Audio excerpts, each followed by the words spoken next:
Let's talk private loans versus government loans. Now, of course, at the scholarship system, our goal is if your family is implementing all the strategies we teach, then we won't need to go for any kind of student loans. However, that said, realistically, we know some of you will have to borrow. Maybe you just now are finding us and we want to replace some loans. Either way, I want to make sure that families are well equipped with the knowledge they need before signing that dotted line and signing up for, on average, 21 years of student loan payments.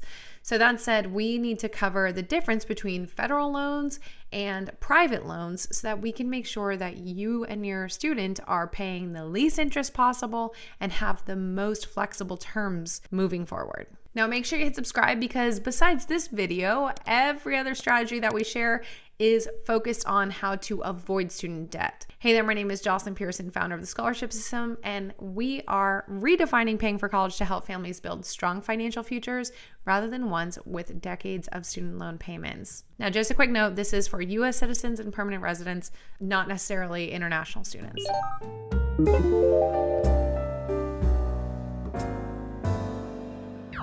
Okay, before I begin, I do want to say loans should be the last option, okay? So if we can, we want to try to maximize all the different strategies that we have access to. If you look at our YouTube channel, we have released well over 100 videos at this point, I'm sure, where we have different strategies.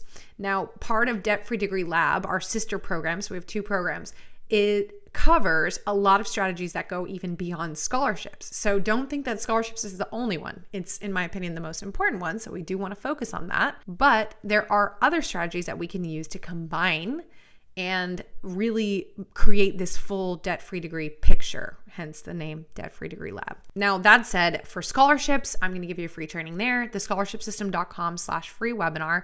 You can also click on this video, open it up, and check it out after this one. We will also link to all the amazing resources in the description below. But in that webinar, I cover my 6 steps to scholarships, and every family needs to be doing this as early as junior year in high school. And then we want our students to continue applying all the way through college. And then if we want to learn more about Debt Free Degree Lab, you can go to thescholarshipsystem.com/join the lab, and you can find out info there. But that's where we're talking about all the other strategies that go beyond scholarships. So the other thing I would just want to say before we dive into this is that know that if your student had to borrow for freshman year, say, and then you found this, that does not mean it's too late, okay? We can replace those loans. We can get, hopefully, break even sophomore year, maybe get an overage check for junior and senior year. We have seen it done over and over again. We had a student find us after senior year in high school. She ended up with $50,000 by the time she finished freshman year in college. So it's never too late. Okay, that said, I had to say that because that is my passion. Now let's go ahead and compare federal versus private loans. So that said, of course, federal loans, they're funded by the U.S. Department of Education. I have an entire playlist all about student loans, again, linked in the description below. So if you're borrowing, go there. We talk about how interest is calculated, the different types of loans in more depth, everything that you're going to need to know after this video. Now, when it comes to federal loans, there are really 2 main categories that we talk about, and the first is subsidized, second is unsubsidized.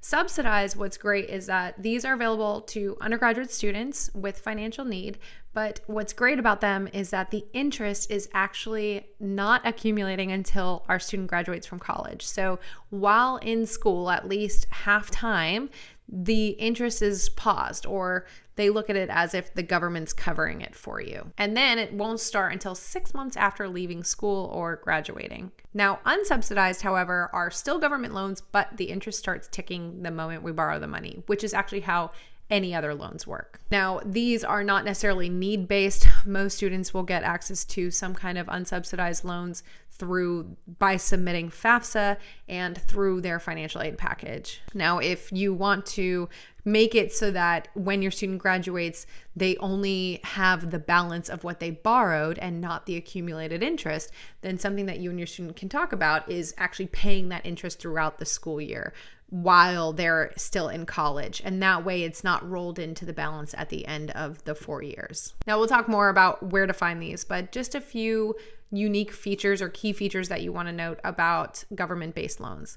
First and foremost, fixed interest rates. They typically come with lower interest rates than most private loans. and it'll be locked in for the life of the loan unless deciding to change it over to consolidate and replace the loans. Second is flexible repayment plans. So when COVID happened, the federal government immediately paused all student loan payments, paused interest accumulating, and then eventually private loans followed suit. But really, that was just one example of more flexible repayment options.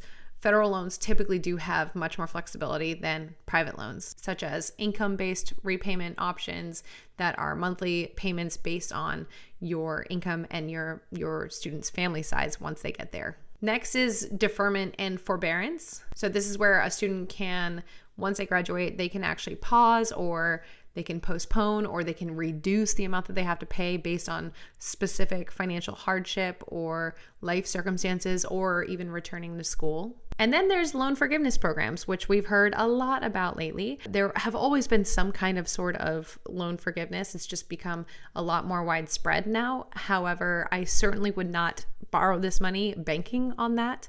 But that said, public service loan forgiveness, this is where they can forgive the remaining loan balance after working a qualified period of time and making a specific amount of payments while working a public service job. So this is actually a reward for doing a job that less people want versus just kind of like a blanket forgiveness. So that's very different. And lastly, and this is one of the most important things I think for parents to know, is that it does not require a credit check or a credit history. So these loans can be borrowed in the student's name by the student, and they don't need your help as a parent. You don't have to co-sign these.